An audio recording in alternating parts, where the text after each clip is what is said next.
Good afternoon, ladies and gentlemen. Thanks for joining us. This is Daniel Estulin, and welcome to DanielEstulin.tv. Today we have, well, in very trying times, we have Dennis Small, a friend of mine, someone I've been collaborating with for many years. He's the General Director of the Latin American Desk for the Executive Intelligence Review, and he's joining us today from somewhere in the United States. Dennis, thank you so much for joining us.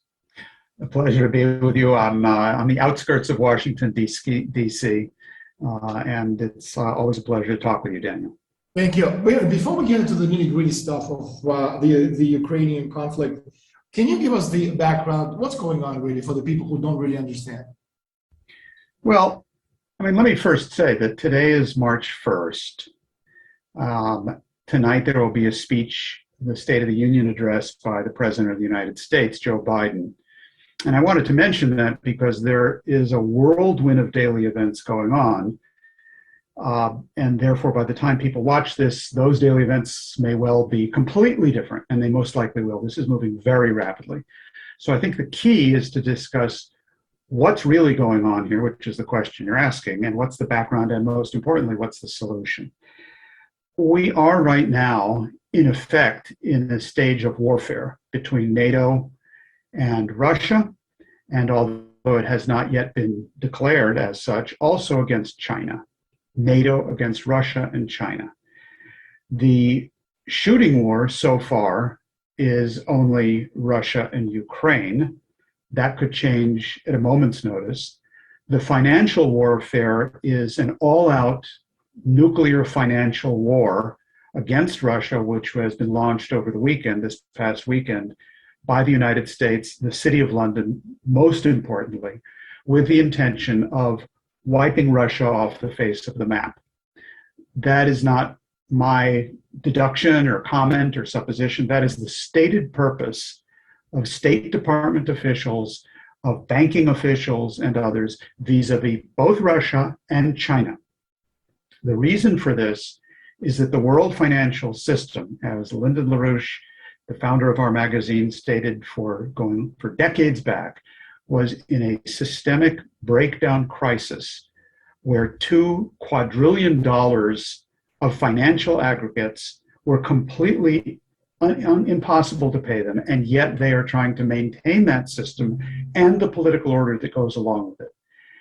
They can tolerate no opposition, no alternative to their bankrupt financial system and the kind of Malthusian depopulation policies that implies.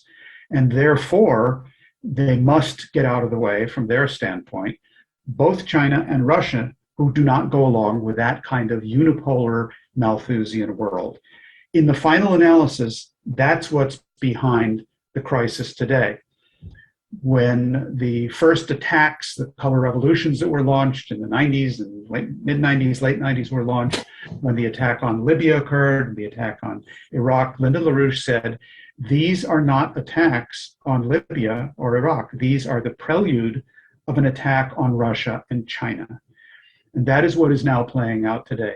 It's really important to state this, not to scare people, although it's a very scary situation, but to have clearly in focus what the problem is so that an actual solution can be provided to this. The antecedents to the immediate crisis are that for 30 years, NATO has been advancing eastward unrelentingly, despite the fact that Russia was promised, in that time it was the Soviet Union, Gorbachev was promised by James Baker III and by other officials that NATO would not move 1 inch to the east. NATO has not moved 1 inch to the east. NATO has moved 1,000 kilometers to the east, has placed ballistic missile defense systems in Romania and Poland, which, as the Russians have charged correctly, are capable of becoming offensive ballistic missile platforms as well. And they were approaching Russia at such a rate that the Russians simply said, we cannot allow this to continue. That warning was issued by the Russians repeatedly. When in 2014 there was the Maidan coup in Ukraine, whose intention was clearly orchestrated by the State Department and the City of London to put in power a government that would be open to and request NATO membership, the Russians said, basta, enough. We cannot tolerate this. And all the more so when it is a documented fact, and I will produce some documentation and quotes and so on and so forth, that so-called Maidan revolution was run in the dominant minority of its members, of its activists, by neo-Nazi groups associated with the right sector, with the Azov battalion, and other groups that were affiliated and still are affiliated with Stepan Bandera, who is the famous Second World War period Ukrainian Nazi who overtly stated that he sided with Adolf Hitler in the crisis there. And I do have quotes, which I think I've misplaced, but I can get back in front of me in a moment, which quote Bandera saying in 1941 that the new Ukraine, which we will create independent from the Soviet Union, will be allied with a greater Germany, which it will follow in its alliance the ideas of Adolf Hitler, quote unquote. So when the Russians see NATO encroaching to the east, when the Russians see weapons placed on their doorstep, when they see a government take office in Ukraine with a heavy influence of the very neo-Nazis and the same networks controlled by British and American intelligence, incidentally, that's who picked up the Bandera networks after the Second World War, the very people who were behind the death of 27 million Soviets during the World War II, this raises a big, big problem for the Russians, and they stated it. The point to be made today is that the Russians have repeatedly called for an approach to this situation which defends and protects the security interests of all the parties involved, not just one party, not just NATO, but all the parties. And Putin has been quite clear that anything that does not take into consideration their fundamental security concerns is a matter of the existential survival of Russia, and they will therefore not tolerate it. So that's a capsule summary of what brought us to this situation, and it seems to me pretty clear that there is a solution along a pathway that provides for a security architecture internationally for both the common security needs and the common development needs of all of the parties involved. And that is what the Schiller Institute, which I'm associated with, and Larouche and Helga Zepp Larouche founded, is calling for at this most dangerous of moments, more dangerous than the 1962 Cuban Missile Crisis. Dennis, in a minute we'll get to the proposals and the architecture and the development through growth in China. But I understand you brought some maps. Can we see them, because I think they're quite telling?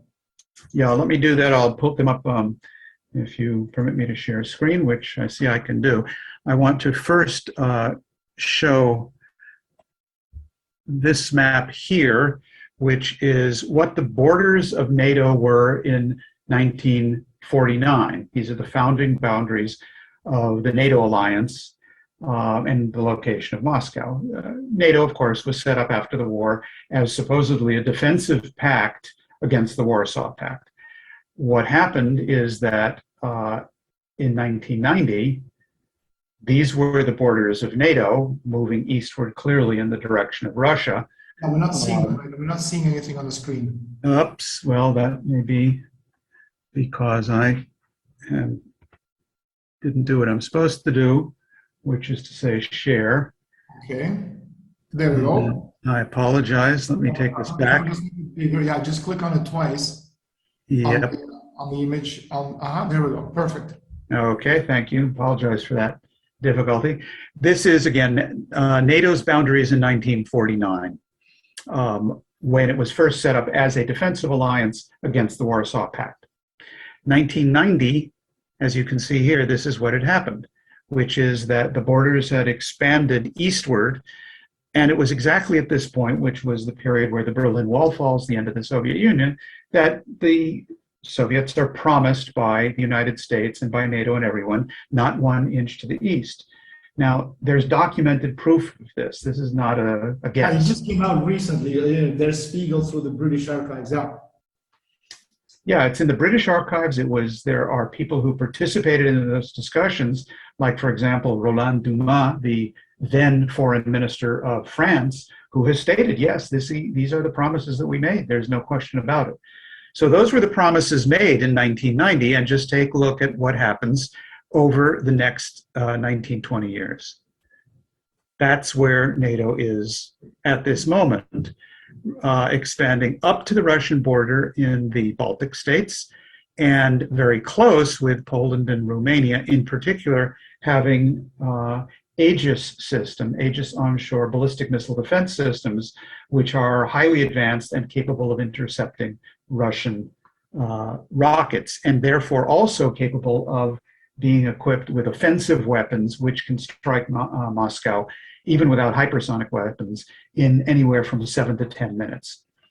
Now, you can just imagine what would happen if NATO were expanded one step further, which is the plan with Ukraine and Georgia. This is now in Moscow's kitchen.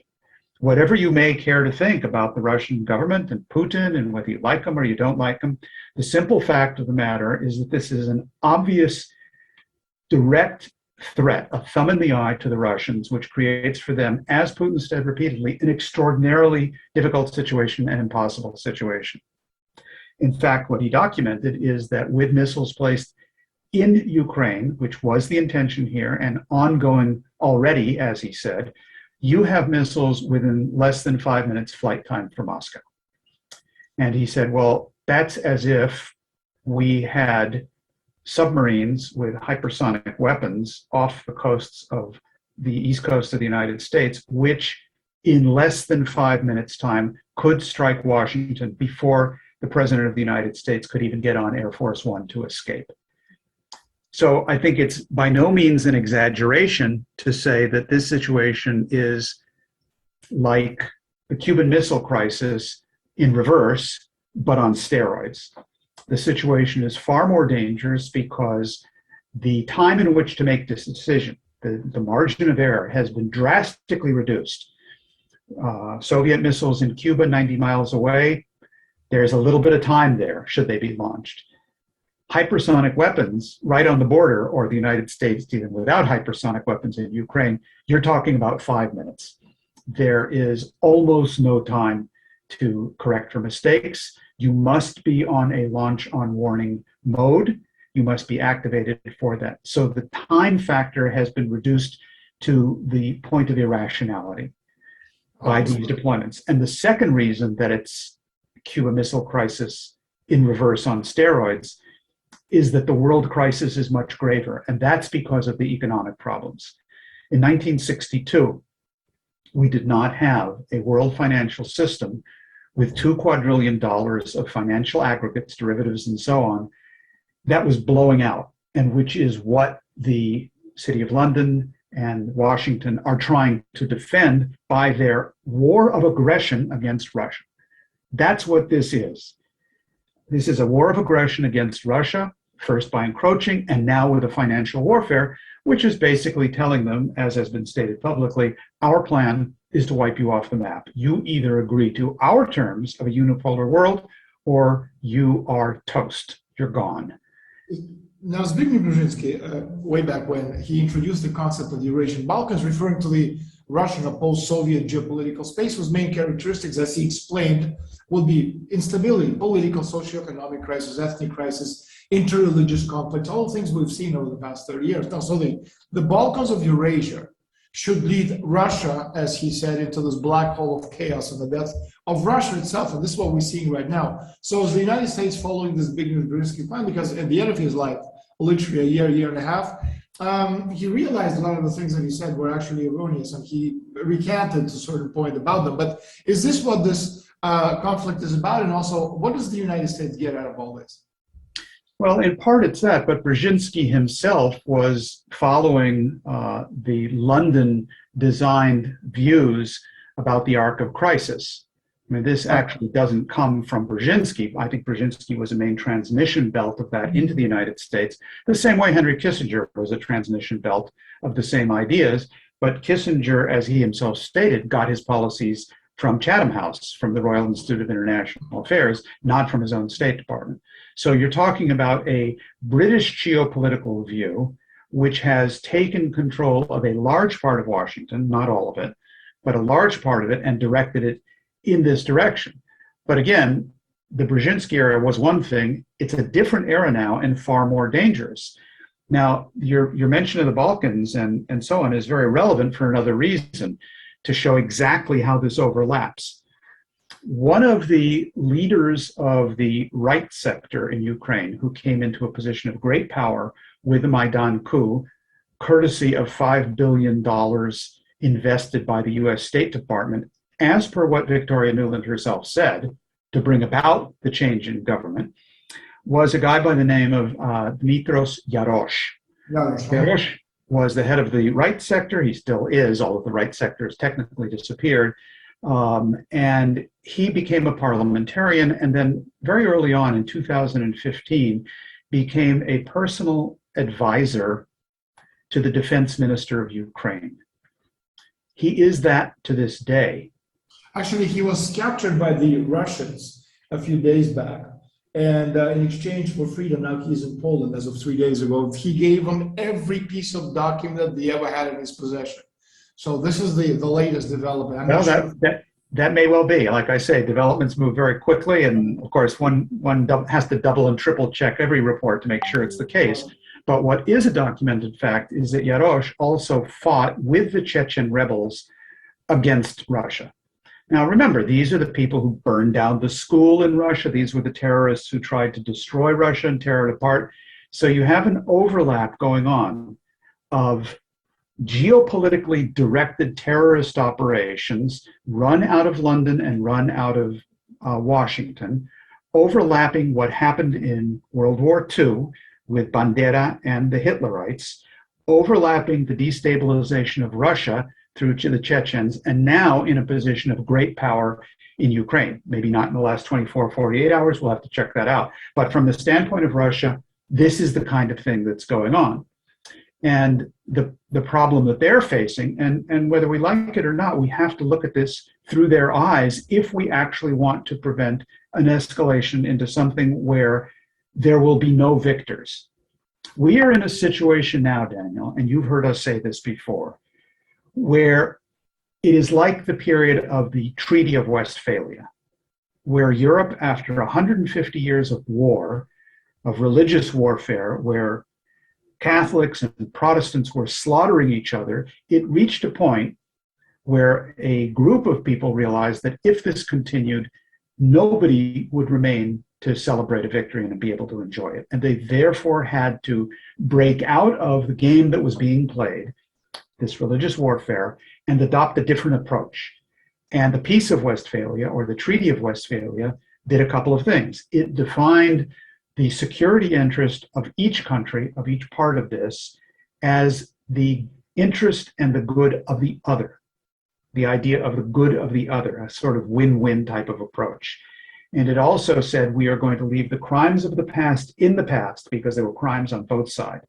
And we will change the entire basis on which we relate to each other, which is respect for sovereignty and understanding that the common good requires the defense of the security interests of the other. That's the only approach which will work today. We have to realize that Russia has legitimate security concerns, as does China, as does the United States, as do all nations. But we must go to a higher level of a solution which provides for those common interests and security of each country. That will require a complete change in the world financial and economic situation. Because so long as you have a system based on $2 quadrillion of speculative cancer, and that is the premise in which the NATO alliance is built, there is no way that they could do anything other than launch the kind of financial nuclear warfare. And that's a quote, by the way, coming today from the French finance minister, Bruno Le Maire, who said, that's what we're doing. We're going to wipe these guys off the face of the earth. And that's exactly the intention, with the theft of the central bank reserves, with the SWIFT measures, basically trying to burn Russia to the ground financially. That's not going to work. The entire planet will go up in smoke. We have to go at this in a different way. And that's why the Schiller Institute has issued a call for an international security and development conference, like the Treaty of Westphalia, where we rise above our own individual interests, defend them, but in the context of a new arrangement, a new architecture, which can protect and defend the interests of all. So let's talk about this, Dennis, because again, if we're talking about the economy, because economic factors and the role they've played in this conflict, what is an alternative? Now we're coming to the end of this particular economic model. There's nowhere else to expand, and the West has expanded at somebody else's cost, whether it's the British Empire, the Spanish Empire, the Americans with the color revolutions, et cetera, et cetera. But now that we've reached the end of the road, I mean, this is a finite space. And this model, I mean, they don't have the language to explain what's coming after. So what do we substitute this Bretton Woods economic model with, and how would it work? Well, it's only a finite space if we stick with the British liberal model of economics, yes, of hedonism and a pleasure pain-based economy in which my benefit means your pain. And therefore you have a zero-sum game in which it's the law of the jungle with the war of each against all, as Hobbes said. And that's what this system is based on, is exactly that kind of approach, where you have a speculative bubble, and if you're going to maintain that, all $2 quadrillion, you have to reduce the living standard of the population to such a degree that you will be depopulating, as the Malthusians state openly. Knock out 6 or 7 billion human beings, what's the difference, they say, starting, of course, with the dark-skinned people and so on and so forth. The alternative is an entirely different model. Let's take the current situation. Wang Yi, in statements 2 days ago, proposed yet again publicly to the United States and to all the nations of the West to join with China and the other 150 nations on this planet that have joined the Belt and Road Initiative, or their Global Development Initiative. Or Wang Yi said, we can work out something between your Build Back Better program and our Belt and Road Initiative. There is a common interest in the joint development of the physical economies of our respective nations, he said, which will take us out of this geopolitical confrontation. Now, this is something which Lyndon Larouche, as you're well familiar with, had talked about for 40, 50 years up to his death 3 years ago, and which is being continued by his wife, his widow, Helga Zepp Larouche, who heads the Schiller Institute and has continued with these proposals. You have to reorganize the world and national financial situation along the following lines. He had what he called 4 basic laws, and I'll just tick them off without going into each in great detail, although they all merit it. First, you have to put the existing financial bubble through bankruptcy reorganization. You cannot conceivably pay a cancerous bubble of $2 quadrillion. It has to be simply put into a bankruptcy reorganization process. In the case of the United States, under Franklin Delano Roosevelt, we had the Glass-Steagall law, which did exactly that. Glass-Steagall ruled from 1933 to 1999. Banks could lend, be productive commercial banks, but they could not speculate. They could not put their money into funny money and speculation. So there was a wall, a complete wall between productive banking and speculative banking. We need to return to that, and the speculative part is just going to have to be deep sixed. It's going to have to be buried where the sun don't shine, as they say. Now, that's for a country like the United States. For third world countries, or even a country like Russia, you have to do what China has in effect done. You have to end the free convertibility of your currency into the dollar, because the dollar is a speculative, cancerous instrument. If you have free convertibility and you try to defend the free convertibility and the parity of your exchange rate, you're going to have your entire central bank reserves vanish in 24 hours. I don't care if it's $600 billion or $1 trillion. The IMF and the banks know just how to do it. They've done it to Brazil, they've done it to Mexico, they've done it to Nigeria, and they are now trying to do that to Russia. That's what they're doing. So you have to do in a country what Glass-Steagall does like in the United States, which is you put an absolute wall between the speculative side and the productive financial side. Step number one. Step number two, having gotten rid of the cancer, you then have to set up a credit system that allows for the flow of productive credit into areas that develop the productive economy, not into drugs, not into real estate speculation, not into all of that kind of stuff, but into producing what people need to live, food, energy, etc. And that kind of system, that kind of credit system is known historically as a Hamiltonian credit system, named after Alexander Hamilton, the first Treasury Secretary of the United States. You set up a national bank, which doesn't take over all the banking, but it directs it. It makes sure that that's where credit goes. Third, you have to channel the credit into the development of infrastructure projects on a grand scale, which you coordinate with other countries, such as the Belt and Road Initiative. In the case of the United States, you would want to develop high-speed rail lines that link over into Eurasia through the Bering Strait, through the Bering Strait Tunnel, into South America, crossing the Darien Gap, high-speed rail lines, establish deep water ports, et cetera, et cetera. Cooperation of this sort in big infrastructure projects, in energy, transportation, housing, and so on. And fourth, you have to concentrate on what is, in effect, the motor of any economy, and that is scientific advance, technological advance, because that's the only thing that will guarantee that you won't run out of raw materials. Raw materials are finite only with respect to the existing technology. But if you advance scientifically and technologically, there are no limits to growth. What the Club of Rome said is a lie. They said there are limits to growth. There are no limits to growth if we as a species actually carry out what is our characteristic capability, which is to engage in creative activity in culture and science, which allows us to discover the universal physical principles and to apply those to economic advance. That means space activities, and it absolutely involves fusion power, which is the energy source of the future. China is moving on this, the United States is not. So this actually comes back to your other question, what's the real interest of the United States? The real interest of the United States, as Larouche stated for 50 years, is to join with such a project. And we trust and we hope and we plan to make sure through our activities that there are enough voices being raised internationally and inside the United States to say, wait, stop.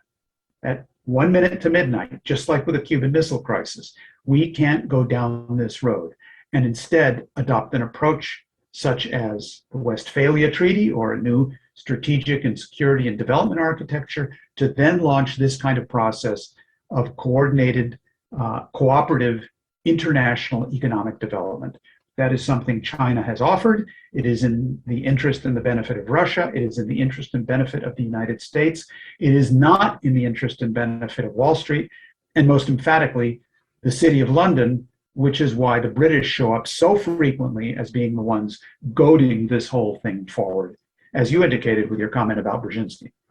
Let me ask you this. I mean, you look at the United States, you look at Russia. How can these two superpowers today work together when there's such gaping differences in absolutely everything, from the philosophy of life to the way the two countries understand reality?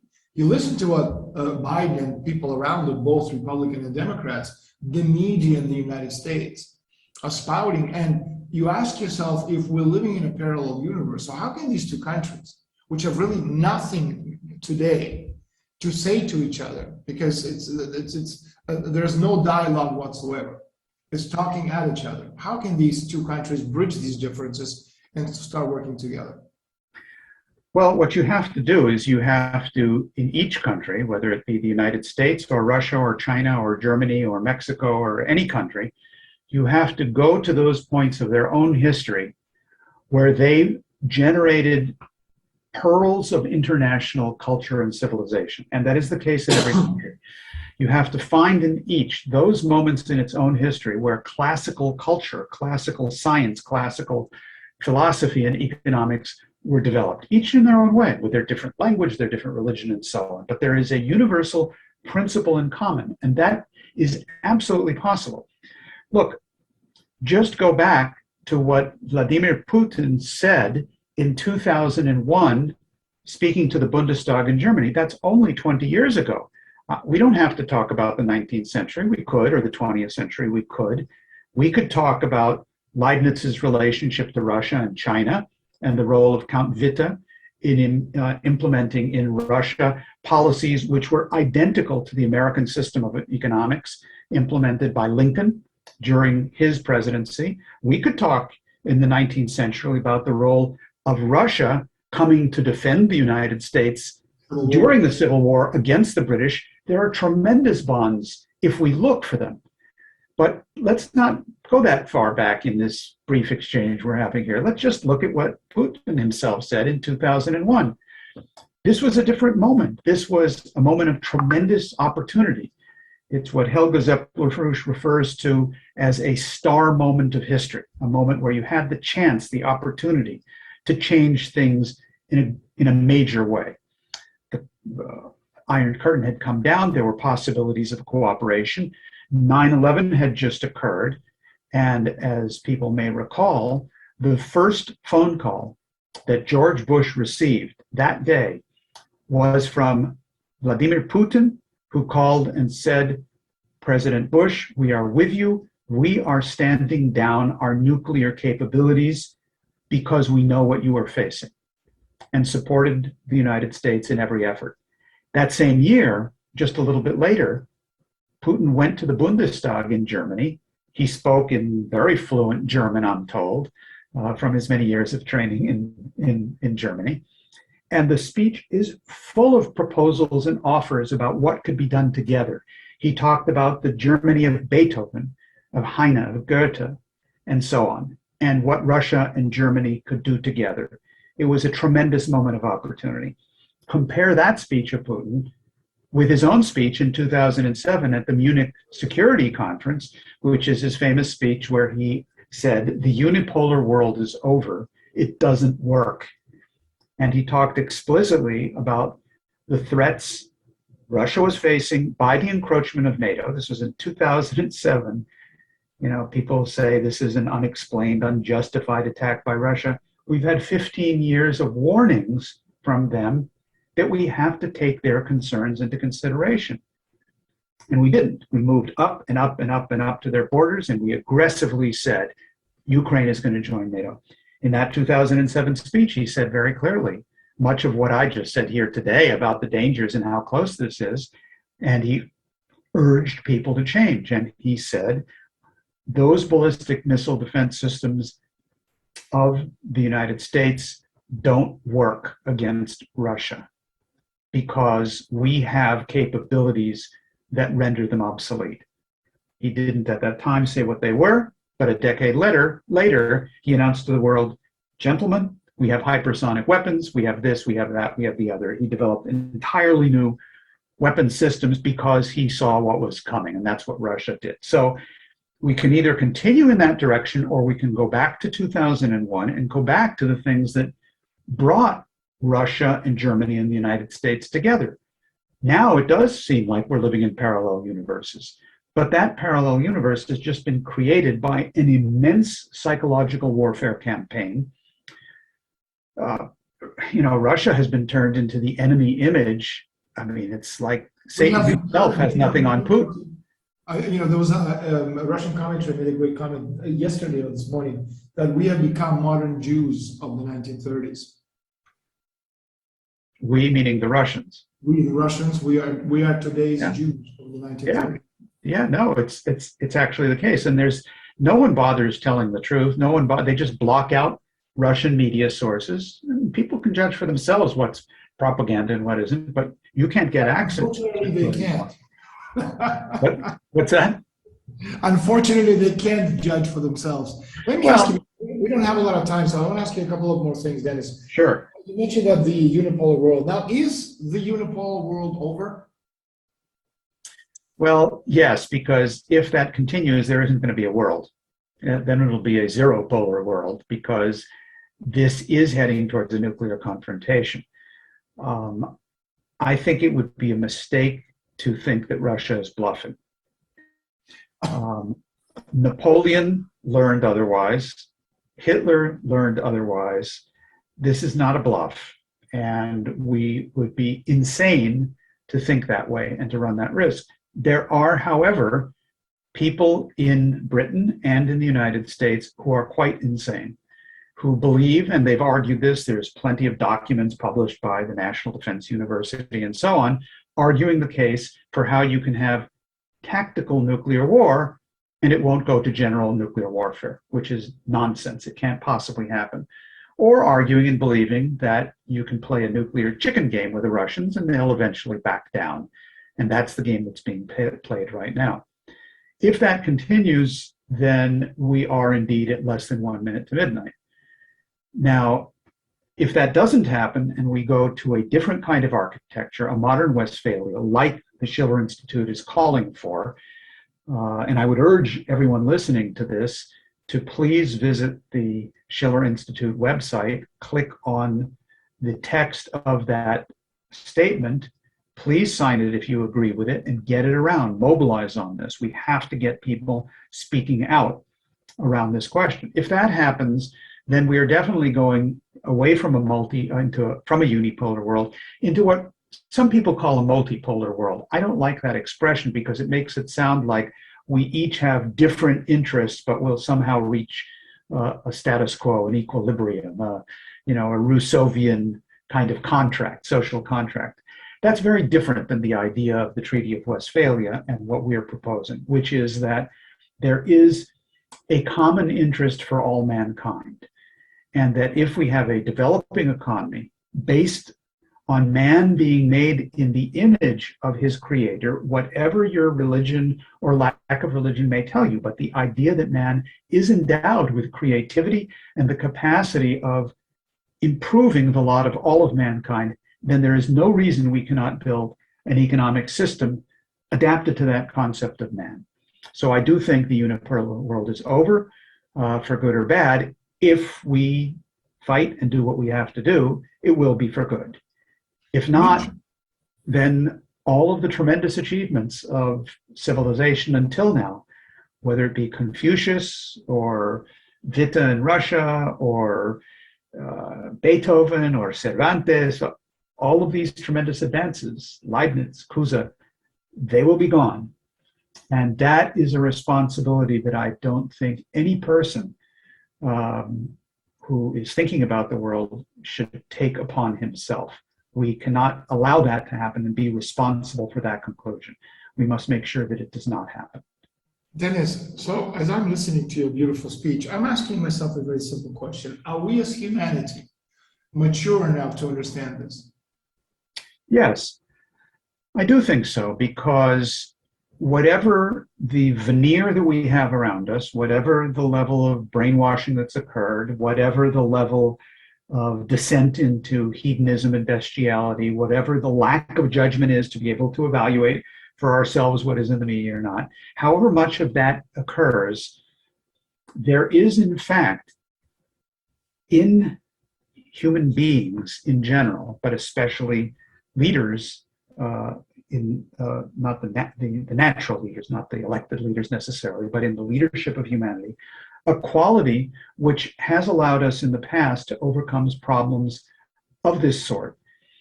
It was the Renaissance which salvaged humanity from the New Dark Age, a New Dark Age which brought us a pandemic like the one we're facing today. And most people, 99% of people back then, as you know, thought that this couldn't be solved. They were either hedonists or they were fundamentalist flagellants. And the vast majority of people couldn't do it. But there was a small group of people, of men and women, who in fact created a renaissance, both in culture and in science and in economics, which rescued humanity from what was otherwise its assured self-destruction. I'm absolutely confident that that spark exists within humanity and within leaders in every single country around the world. The issue is to fan that little spark into an actual flame that can serve to organize the broader masses around it. Don't expect answers to come from the masses. The masses don't provide the answers. They can be mobilized and educated to support actual solutions. But this time around, like in the 14th century collapse and other periods of tremendous crisis, it's going to require, at first, a few brave voices to mobilize others in a direction which allows for a future for humanity. So yes, I am extraordinarily pessimistic about the immediate situation, and I'm totally optimistic about the potential for the future. This was Lyndon Larouche's genius. And let me just say this in conclusion, Daniel, because I know we're out of time. We have proposed, and we are saying that 2022 is the year of Lyndon Larouche for a few reasons. First of all, it is the year in which he would have celebrated his 100th birthday. He was born in 1922. And secondly, because it is a year in which his ideas, his proposals can and must become the common currency of humanity. His proposals economically, his proposals for a renaissance, and most especially his concept of what mankind actually is underneath it all. And I do believe that if people were able to study Larouche's writings and read what he had to say and listen to his videos, that would be extremely important for all of us to find a way out of this desert which is around us at this time. Dennis, thank you so much for joining us. And I join Dennis in asking all of you to follow Schiller Institute. There's very few organizations out there. We can call them a think tank, I suppose. And I would actually go as far as saying that pound for pound, it's the foremost think tank in the world, though obviously it doesn't have the same notoriety as Council on Foreign Relations or Chatham House. But if you really want to understand the beauty of humanity, you have to follow Schiller Institute. Dennis, thank you so much for following us and for being with us on the show. Daniel, thank you. I truly appreciate the opportunity to talk with you and to be able to share these ideas with your audience. Next time we have to talk about Nicholas the Cusa, Joan of Arc, when we're talking about greatness. We'll leave it for next time, but I'll make a note. There we go. Challenge accepted. Take care. You too. Thanks.